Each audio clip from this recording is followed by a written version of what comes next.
Hey team, meet Skimpies, the organic cotton undie made like a liner. Skimpies are for all of us who love going commando but can't quite pull it off like we used to. You just pop Skimpies directly into your pants, press firmly, and it's like you're wearing underwear without the gnarly panty lines.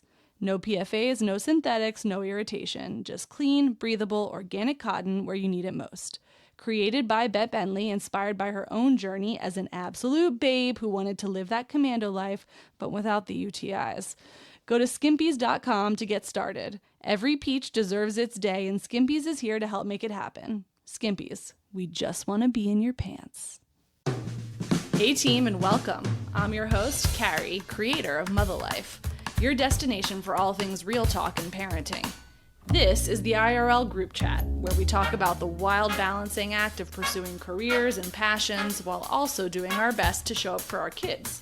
Join me every week as I sit down with some badass parents in my closet and we talk about their careers, kids, and relationships and all of the weird shit that comes up when you're trying to balance the seemingly impossible.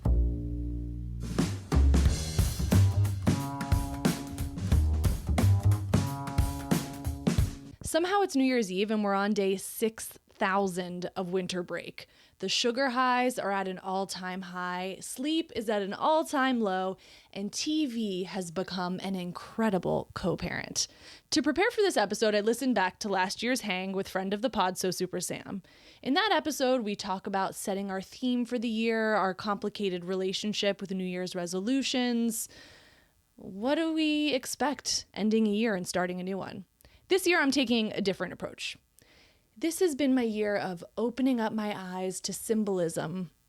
This is the year where I really came into my own regarding my love of birth order. Birth order is the future, I'm telling you. But I can't exactly birth order a passing year, can I? So I do indeed need to fall back on our old friend, the moon and the stars, for some woo-woo analytics before we get into what effectively is a Mother Life Wrapped. Also, fuck you, Spotify. I am not listening age 78. So rude. My whole listening history is K-pop Demon Hunters and like icky sticky bubblegum. I don't know how we get to listening age 78, but whatever. That's not what this is about. So 2025 has been the year of the wood snake. In general, one thought to be chaotic, filled with clashes and conflict. One where we've had to undergo a great shedding. Shedding pretenses, shedding identities, shedding things that may not serve us. Shedding can actually be painful and tiring and feel like we're kind of stuck in place, even though there's actually a lot going on. And so for me, when I think about the shedding that has been 2025, I kind of just want to say fuck off and good riddance. So we are leaving the world of the wood snake in the past, and we're instead embracing the horse, and not just any horse, the fire horse. We're told to expect a period bursting with passion, depth, and strength, with freedom and perseverance, fast motion toward who we are becoming. We're going to be enthusiastic.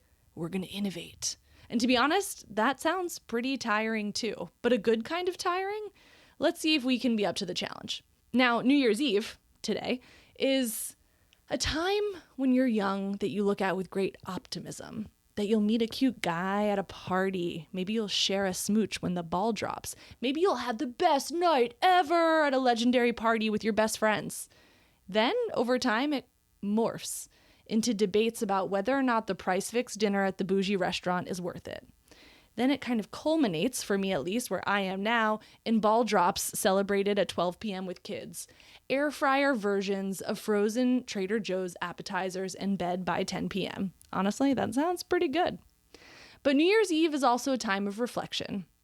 So I thought I'd reflect a bit on the year we've had here on the pod and in life.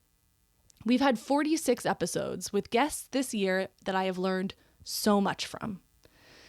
Those 46 guests represent 46 life stories, career journeys, paths to where they are today in their parenthood. They represent 102 children currently being raised in this wild world. And if you're curious, the average family size is around 2 kids. About 80% of our guests were mothers. 20% of our guests were dads, and I'm hoping to increase the representation of dads next year because while I am a mother, I do find that I learn so much from having the perspective of Just a different outlook, a different dynamic that the fathers often bring. 35% of our guests were people of color this year, many of whom have important stories of how immigration and or culture have had a profound impact on their childhoods and their views on parenting. One of the perspectives that continues to stick with me was from Natasha Oye and the expectations around mothers, how that differs from the US to her home Kenya. But the thing I noticed about like African moms, I feel like they have an easier time because nobody expects them to like be everything to their child. So I'll give an example. Like there's a friend of mine who, after I'd been here a couple of years, she's like, oh, my mom's coming. I was like, oh, nice, good. She's like, no, I don't like when she comes because when I was young, she never came to this and she didn't do this for me and she never listened to me. And I'm listening to her, the rap sheet of her mom's crimes. And I'm like, my mom did all those things. Right. But I don't resent her. But it's because like our moms all had lives. Right. You know, it was normal. You are not supposed to be everything to your child or your husband. Or from Sarah Tan about how her parents' sacrifices mean so much more to her now that she's a parent herself. They're just like, we moved here for you to have a better future. You know, like we did everything that we have done so that you could do what you're doing. Oh my God, I'm like getting emotional thinking about it. Yeah. Well, because now you're a parent, right? And now you're like, if I was in their position and I had an opportunity to give my kids something that you didn't have growing up, like, of course, you would turn your life upside down and do really hard things, but you cannot appreciate that until you are a parent. Oh my God, no, there's so many things that I appreciate now way more because I have, you know, my two kids, and I'm just like even like, well, I don't know why I'm so emotional. Sorry. 40% had something about their home life or their childhood that deviated from the stereotypical nuclear family. Whether that was being raised by a single parent, divorces of all configurations, losing parents too soon, or intensely traumatic experiences, this year's guest showed us that while our childhoods inform who we become, they don't have to define our trajectories to success. That nothing is a foregone conclusion. I'll never forget the intensity of Sabrina Soto's belief in the power of the home for good after her parents split up. I think when my parents divorced, I became obsessed with the house. And it was, I would come home from school or after work and like take off the screens from the windows and wash them in the backyard and put them back on. But the whole reason was like, I had this unspoken agreement with the house. Like, I'll take care of you if you take care of me. Or the power in Atusa Rubinstein's story and how that power seems to only continue to grow for her over time. I had a dream for myself. That dream was to be an editor-in-chief. Okay, check. That didn't give me what I thought it was going to give me. Yeah. You know what I mean? Like, there was this, it didn't make me feel satisfied, sated. And so I continued my journey. This makes me feel sated. Yeah. And it's so small. My life is so small. Like, if you ask me, what did I do today? Other than take them all to school and obviously do all the morning stuff. As part of my zero laundry, I've done like probably 4 loads of laundry, folded them all, did everybody's supplements. Like, I have these like supplement bags for like the next 2 weeks. You know, getting those things right so that they feel cared for and that they feel seen, so that they don't feel like they need to go into the world to prove their worthiness. Like, they're worthy, like they're worthy of my time and attention. Or from Sean Stockman, whose mom moved heaven and earth to give his voice and his future the chance it deserved, despite meager means. Anytime you live in the hood, things are a little more daunting than average. Yeah. Sometimes the heat gets cut off because mom can pay the heat bill, or just things like food was was a food. Yeah, good old food was somewhat of an issue sometimes, and or not being in the house sometimes. So just typical, I guess you could say, hood shit. But I was still a happy kid. I can't I know I feel bad because it's like every time you hear something about the ghetto or whatever, it's always about hard times and this and that, and I went through this and I went through that, and I know a lot of my friends that did, but my mother, that's why I feel like she was an angel, because she shielded a lot of that from me. Like, even when it was bad, it didn't feel that bad. Yeah. She made it where I always had a childhood. Or how Victoria de la Fuente discarded what didn't work for her about her own upbringing and went gunning for the great love of her life that would redefine this next chapter. A lot of men are cheating, right? My mom was cheated on, and my dad cheated on my mom at some point too. Like, I don't know men that don't cheat. And my husband is like, I am sick and tired of you just waiting for me to cheat. Like, you know. That's got to be tough to bring that into a relationship. Yeah. Like, you know, but I have all this baggage of like all these things that I have seen growing up. And like, men are always cheating. Like, so I don't know a good man. And then I met my husband and I was like, oh my God, he's such a good guy. Let me just marry him real quick. Let me just. Real quick. Like, you know what I mean? A year later, we were married. That's what I'm telling you. Like, it was quick. And then I end up having a boy, and I'm like, how can I raise good men? 20% of our guests were entrepreneurs this year, the most common job title.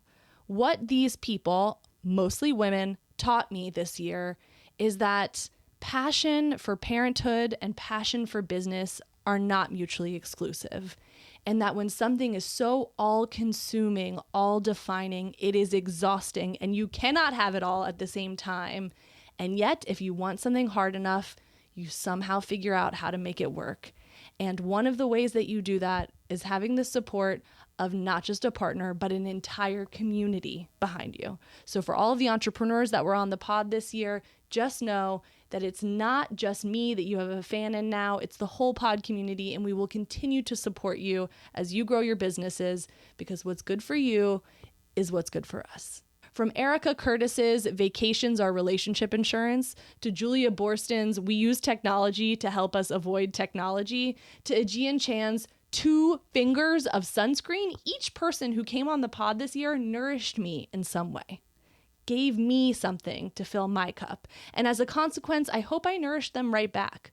With more than 30 bakes, we fed our guests almost 400 cookies, brownies, muffins, and other goods, doing our best to replenish every emotional calorie they gave us tenfold. In terms of my life this year, we started the year horrifically with the LA fires, and we're ending it with rain. I made it through 3 colon cleanses, accidentally went 18 million views viral for a capsule colonoscopy video on TikTok.